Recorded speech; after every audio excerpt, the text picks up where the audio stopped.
Hello, it's March 2022. Unfortunately, we might be hitting World War III, but let's try and forget that for the moment. Let's talk real estate. Let's talk interest rates. How are you, Alex? I'm doing great, James. How about yourself? I am good. I am good. So, what is happening with interest rates at the moment? They're still on the move up. I think we chatted on the 15th of last month, so it's only been about 2.5 weeks. And since then, it's been really volatile. This week, we had one day where things dropped off, like maybe an eighth to a quarter percent in one day. And then the following day, we were back up an eighth to a quarter percent literally in the next day. So looking from the 15th of February to now, we're maybe up an eighth overall on conventional. FHA and VA is about the same. So FHA VA, you can probably get 3.6, if you're lucky, 3.5. Not so great credit might be closer to 4%. Conventional, if the circumstances are right, you're putting down like 35% or more. You might be able to get 3.875 still, but pretty much everything is over 4% now, especially on the condo. And then jumbos just ranges. I locked a client in yesterday on a jumbo. He has really good credit, putting down a good amount of money. It was 4.25 no cost. So it's up definitely from the lows. I like to remind people we're still in historical low interest rate bandwidth, and we're still lower than what we were in 2018. 2018 rates were in the mid fives, and people tend to forget that. I think it's one of those things you just have to forget where interest rates were.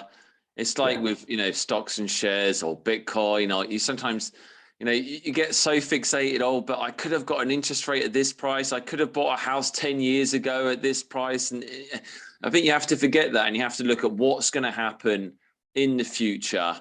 Interest rates more than likely are going to keep rising. So if you're looking to buy a house, I wouldn't probably be looking to get a lower interest rate at this point. Yeah, I mean, like I said, historically, they're still low if you compare to the past, but it's really just about like finding what's affordable for you. So reach out, we'll get you pre-approved, tell you what the current rates are, what payments you can afford, and then help you reverse engineer your search from there. But yeah, it's just one of those things it's the way it is right now. And if we all could have predicted what was going to happen with Bitcoin, we probably wouldn't be talking to each other right now. None of us. We'd all be on a desert island living life. Exactly. You can't time everything perfectly. You just kind of gotta roll with the punches, so to speak. And we're here to help and advise you however we can. And obviously you watch a lot of experts and stuff. Where do they think interest rates might go? So there's a dividing opinion. Some of the experts are saying that we could see things rise all the way up to 5% before the end of the year. The eternal optimists think that just we've moved up so quickly that this is kind of like a shock period, and that it's going to just hover here for basically the rest of the year. So I have not heard really anyone talk about rates are going to now drop off from here. No one's really saying that. The Fed will be raising the prime rate this month, excuse me. So they were talking about doing 0.5% at first. Now it looks like it's only going to be 0.25%. What that means is if you've got a variable rate like an ARM product or a HELOC, your interest rate will be going up this month or within the next couple of months. But for like the mortgage rates, buying a new house, getting a 30-year fixed, the rates that I've quoted today and what we've been discussing for the last 2 weeks, they're kind of already baked in with what's going to happen later this month. So interest rates are driven by the bond market. Bond market's traded just like stocks. When there's new information that comes out, they don't wait for the action to happen. They start trading based off of the information. So we've been talking about raising the prime rate for 3 months now. The market's kind of factored it in. So the day that it happens in the next couple of weeks, I don't expect the rates to actually jump up anymore. I think Do we think what's going on with Ukraine and Russia at the moment is going to affect anything at all? Oil prices more than likely are going to keep rising. There could be major, catastrophe from what's happening at the moment, depending on how things go. So is that going to have any effect? Surely something like that has to have an effect. I mean, like the rule of thumb would be that the bad news is going to yield lower rates. And so that weekend, was it 2 weekends ago when it was first announced that Russia was going to be occupying Ukraine territory, we had a holiday weekend. I came on the Tuesday expecting like the market to be pushing rates down and rates going down, down, down. And it wasn't. It was actually the opposite. Rates started going up even more. Wow.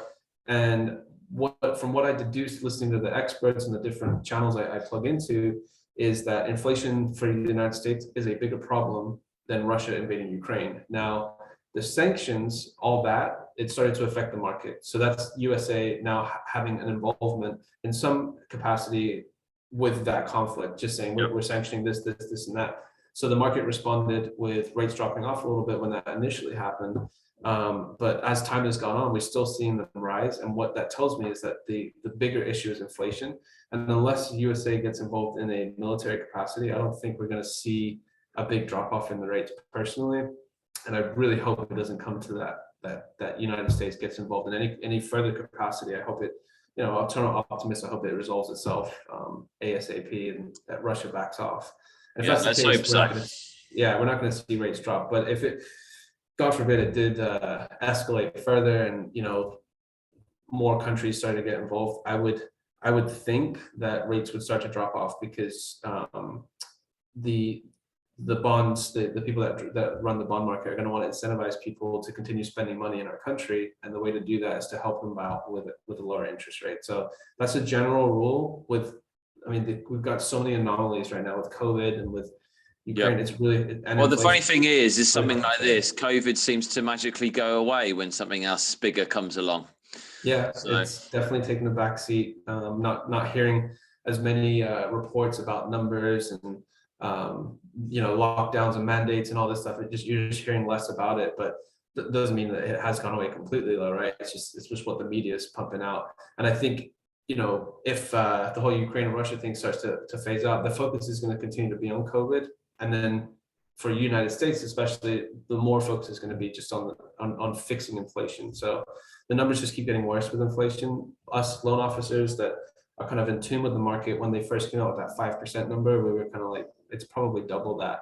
And now they're saying it's 7.5%. I still think it's closer to 11% inflation. If that number gets realized, we're going to see rates go up even more. So I hope I'm wrong, but that's just kind of where things are right now. Right. So if anyone's got any questions about interest rates, different loan products, basically Alex can help you with anything. And if he can't help you, he will find someone who can help you. So reach out to him. Any real estate questions at all, always reach out to me. Wherever you live, we will find a real estate agent to help you wherever you are in the US, or to be honest, anywhere in the world, I'll probably be able to help someone. Okay. So Alex, thanks for your time. Fingers crossed we've got better news in April for everyone. Fingers crossed. Yep. Have a great rest of your month, and we'll talk to you next month. Have a good one. Cheers.